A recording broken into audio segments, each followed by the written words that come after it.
राष्ट्रीय पार्टी पर राष्ट्रीय पार्टी की गुलामी नहीं कर सकते हैं। तो राष्ट्रीय पार्टी का काम समर्थक था, ये फूट डालते थे और राज करते थे, तो वही चीज हो रहा है। जोहार, जोहर जोहर। क्या कहेंगे? आपको जोहर और आपके जितने सारे दर्शक हैं सभी को जोहर। क्या कहेंगे, आपके नज़र में क्या लगता है कि जेबीकेएसएस अभी मजबूत है कि नहीं? आगे की रणनीति क्या होगी? देखिए, आगे की रणनीति बताने वाले तो हम लोग कोई नहीं है। सब कुछ तो जयराम दा ही है, रणनीति तय करने वाले हैं। और आगे की जो कुछ भी चीज़ें होंगे जयराम दा ही तय करेंगे। परंतु अगर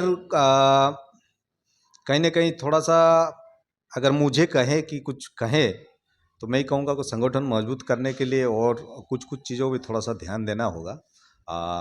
जैसे कि गांव से लेकर के पंचायत, ब्लॉक, जिला स्तर पर जैसे संगठन को मजबूत करने के लिए कुछ लोगों में कहीं थोड़ा सा खटास टाइप का चीज़ें हो रही हैं। ठीक है, कहीं ना कहीं आपस में ही कहीं कॉन्फ्लिक्ट टाइप का हो रहा है। तो इस सारी चीज़ों पे थोड़ा सा ध्यान देना होगा। और बाकी सारे संगठन मुझे लगता है कि बहुत अच्छे से मजबूत हो रहा है और ग्रामीण स्तर पर बहुत ज़्यादा मजबूती हो रहा है। और क्या लगता है कि लोग कह रहे हैं कि जयराम महतो जो जेबीकेएसएस पार्टी है, महतो पार्टी है, आपका नज़र में क्या लगता जी नहीं, कोई भी पॉलिटिकल पार्टी किसी एक जाति को लेकर के नहीं चल सकते हैं। और जयराम दा का महतो होना ये तो गलत नहीं हो सकता, नहीं ना। तो जयराम दा महतो हैं तो अपने जाति का आदर करते हैं, अपने जाति के लोगों को सम्मान करते हैं, ये सही बात है। परंतु एक कोई राजनीतिक पार्टी होने के कारण उनका सभी पार्टी से एवं सभी कास्ट से, है ना, सभी वर्ग के लोग, सभी धर्म के लोग को साथ में लेकर के चल रहे हैं। ऐसी बात नहीं है कि किसी महतो का ही पार्टी है, जेबीकेएसएस महतो का पार्टी है, जेएमएम मांझी का पार्टी है, ये सब गलत बात है। ठीक है, ये सब कहने वाले लोग कहीं ना कहीं फूट डालने का कोशिश कर रहे हैं। और ये तो अंग्रेज के समय से चलता आ रहा ना, फूट डालो राज करो।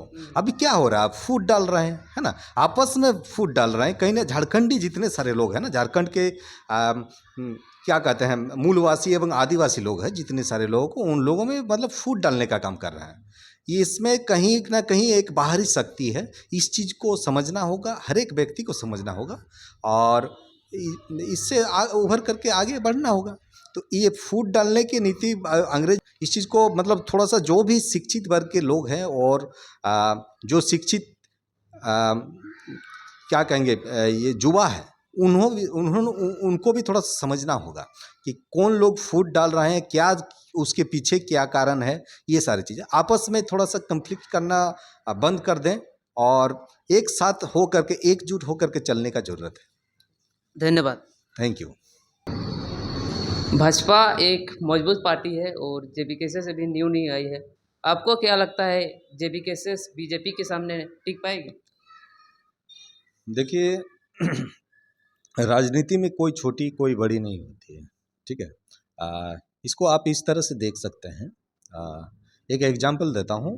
आम आदमी पार्टी आप सुने होंगे, दिल्ली में है, जो अरविंद केजरीवाल जिसका प्रतिनिधित्व करते हैं। सिर्फ 13 महीने में उन्होंने सरकार बना करके दिखा दिया था। ठीक है, वो भी आंदोलन से निकले हुए पार्टी थे। तो हमारे यहाँ झारखंड में जेबीकेएसएस एक मुद्दे को लेकर के राजनीति पार्टी बनाई है, तो क्यों नहीं ये कर सकते हैं। और भाजपा रही, भाजपा के बाद भाजपा के बारे में सभी लोगों को पता चल चुका है। भाजपा अभी क्या कर रहे हैं, क्या नहीं कर रहे हैं, ये सब कहीं छुपी नहीं हुई है ना। भाजपा के यहाँ प्रतिनिधित्व मतलब अभी प्रदेश अध्यक्ष कौन है, बाबूलाल मरांडी। बाबूलाल मरांडी कब भाजपा छोड़े थे, जब गोधरा कांड हुआ था, नरेंद्र मोदी के समय में गोधरा कांड हुआ था, तब राजनीति भाजपा से छोड़ चुके थे, भाजपा छोड़ चुके थे।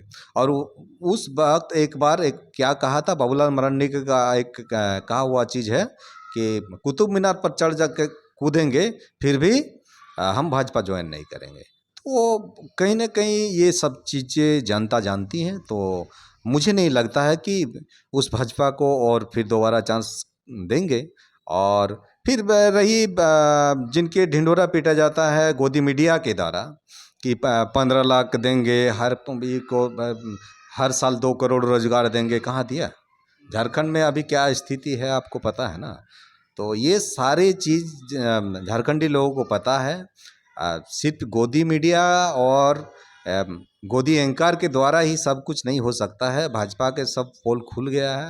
वो किस प्रकार से सीबीआई और ईडी के द्वारा किस प्रकार अलग अलग राज्य, जितने राज्य ये नहीं है जहाँ पर भाजपा का शासित राज्य नहीं है, वहाँ पर क्यों ईडी और सीबीआई पहुँच रहे हैं? बाकी सब में ऐसे चल रहा है क्या? और वही लोग सब कोई घोटाला कर रहे हैं। ये लोग नहीं समझ सकते हैं। आम पब्लिक भी देख रहे हैं। आप एक काम करिए ना, कोई भी भाजपा का चीफ मिनिस्टर को एक बार ईडी का ई कराइए, सीबीआई का रेड कराइए, तब ना पता चलेगा कि भाजपा सही में सही पार्टी है। ठीक है, तो ये ऐसा स्थिति है। मुझे नहीं लगता है कि भाजपा कुछ ज़्यादा कुछ प्रभाव कर पाएगा यहाँ पर। यहाँ के टक्कर सीधे मतलब जेबी केसेस का ही जेबी अपने से ही है और किसी से टक्कर नहीं है। धन्यवाद। धन्यवाद। हाँ, इसी मुद्दे पर जैसे कि उज्ज्वलदा ने कहा कि बीजेपी एक राष्ट्रीय पार्टी है, लेकिन झारखंड के लिए क्या सोचती है? झारखंड के लिए बीजेपी ने भी सोचा था। बीजेपी ने, यहाँ तक कि बीजेपी के शासन में ही झारखंड राज्य अलग हुआ है। बाबूलाल मरांडी को उस वक्त प्रधानमंत्री अटल बिहारी वाजपेयी के द्वारा मुख्यमंत्री के रूप में चुना गया और बाबूलाल मरांडी के द्वारा 32 खतियान और डोमिसाइल नीति भी लाया गया।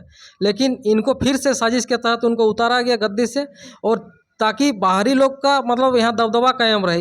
ये साजिश को समझना होगा। यहाँ पर क्षेत्रीय नेता अगर बीजेपी भाजपा में शामिल भी हो जाता है तो उन लोग को मतलब क्षेत्रवाद से वो लोग राष्ट्रवाद की ओर, और राष्ट्रवाद से फिर संप्रदायवाद के नाम पर वो लोग यहाँ की एकता को तोड़ना चाहते हैं। तो इस तरह से एकता को अगर तोड़ेंगे तो झारखंड का भला नहीं हो सकता है। अगर राज्य का भला हम लोग चाहते हैं तो राज्य के भला के लिए हम लोग देश के रक्षा के लिए, देश का शासन तंत्र को चलाने के लिए, देश की मतलब आर्थिक स्थिति को, अर्थव्यवस्था को सुचारू रूप से चलाने के लिए राष्ट्रीय पार्टी बेहद जरूरी है। ये सभी को मानते हैं। लेकिन झारखंड के जहाँ तक क्षेत्रवाद का सवाल होता है, वहाँ पर क्षेत्रीय पार्टी का ही होना जरूरी है। और क्षेत्रीय पार्टी के नाम पर यहाँ पर JMM, Jharkhand Mukti Morcha, AJSU, all Jharkhand student union और झारखंड विकास मोर्चा, बहुत सारे पार्टी यहाँ पर मतलब अस्तित्व में आए हैं, लेकिन इनका भी कुछ उस तरह का खास योगदान नहीं रहा है। झारखंड विकास मोर्चा के नाम पर देखिए, बाबूलाल मरांडी जो 32 का खतियान को यहाँ पर सबसे पहले 2003 में यहाँ पर डोमिसाइल नीति लागू करने की कोशिश किया, उसको गद्दी से उतारा गया साजिश के तहत, और उसके बाद फिर कभी उनको बनने ही नहीं दिया गया। और उन्हीं के द्वारा इनको बयान भी दिलवाया गया कि बीजेपी में फिर से कभी शामिल नहीं होंगे। तो बीजेपी, देखिए बीजेपी ठीक है, बीजेपी कुछ भी, लेकिन बीजेपी के नाम पर ये लोग मतलब उस समय भड़काया, लास्ट में क्या किया सबको। एक तरह से देखा जाए तो बाकी जितने भी बाहरी लोग हैं उनको हमको समझना होगा। बीजेपी में बाहरी लोग हैं, झारखंड विकास मोर्चा में बाहरी लोग हैं, बहुत सारे। तो बीजेपी से जो भी निकले उस समय बाबूलाल मरांडी को उतार के ये लोग विनोद श्रीवास्तव, मलकान सिंह, अरविंद सिंह, सबको ये लोग अपना पार्टी बनाया और इसको फिर से झारखंड विकास मोर्चा का अध्यक्ष बना दिया। और ताकि बाबूलाल मरांडी फिर से कभी खतियान का नाम तक नहीं ले पाए, इस तरह से ये लोग सिचुएशन क्रिएट कर दिया है। इसीलिए अभी हालत ये है। नहीं तो बाबूलाल मरांडी वो पहला आदमी था जो 32 का खतियान को लागू करने की कोशिश किया था, डोमिसाइल को लागू करने का। इसीलिए मतलब पार्टी के स्तर से हट के भी हमें समझना होगा कि यहाँ का मतलब एकता को कौन तोड़ना चाहता है। यहाँ पर अगर बोलिएगा तो यहाँ पर गांगुडी चांडिल में यहाँ पर जेबी केसेस को टारगेट करते हुए महतो जाति को मतलब गाली दिया गया। यहाँ पर मतलब ये असित सिंह पातर जिला परिषद संवैधानिक पद पर रहते हुए, ज्योतिलाल माझी, ज्योतिलाल बेसरा, ज्योति माझी, दोनों जिला परिषद है, एक इचागढ़ का एक निमडी का, दोनों जिला परिषद संवैधानिक पद पर रहते हुए एक जाति विशेष को गाली देने का काम किया। तो ये किस तरह का राजनीति हो रहा है? ये बाहरी लोगों का, बाहरी पार्टियों का साजिश है, जिसमें बीजेपी मतलब बाकी कांग्रेस सभी कोई शामिल है। तो वो लोग चाहता नहीं है कि यहाँ पर क्षेत्रवाद हावी हो, यहाँ पर कोई क्षेत्रीय पार्टी यहाँ पर मतलब यहाँ पर प्रोग्रेस करे, ताकि उन लोग का बाहरी लोग यहाँ जल जंगल जमीन का लूट कर पाए।